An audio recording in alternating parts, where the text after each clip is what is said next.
ঈশ্বর বা সৃষ্টিকর্তা নিয়ে বিখ্যাত গ্রিক দার্শনিক অ্যারিস্টটলের জ্ঞানগর্ভ আলোচনার আজ দ্বিতীয় পর্ব, অ্যারিস্টটলস মেটাফিজিক্স 2।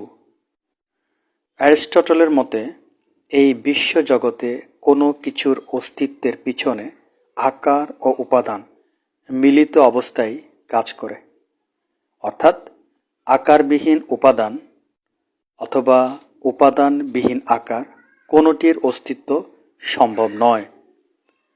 আলাদাভাবে তাদের অস্তিত্ব কল্পনা করা যায় না।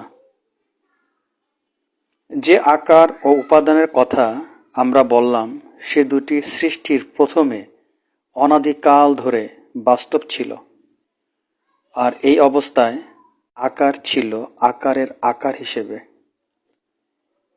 এই আকারের আকার কোনো এক অজ্ঞাত কারণে আদি উপাদান অর্থাৎ জড়ের সংস্পর্শে আসে, তখনই সম্ভব হয় গতি পরিবর্তন ও নতুনের সৃষ্টি।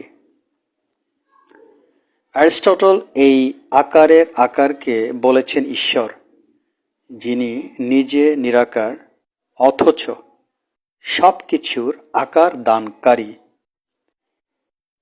এই আকারের আকার এমন এক শক্তি যিনি কোনো পদার্থ ছাড়াই শক্তি উৎপাদন করতে পারেন।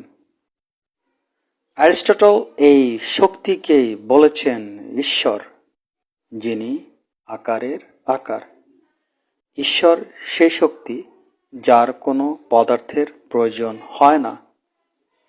ঈশ্বর নামক এই মহাশক্তির কোনো পদার্থের প্রয়োজন হয় না, আর এজন্যই তিনি নিরাকার। অ্যারিস্টটলের মেটাফিজিক্স তৃতীয় পর্ব দেখার আমন্ত্রণ জানিয়ে আজ এখানে শেষ করছি।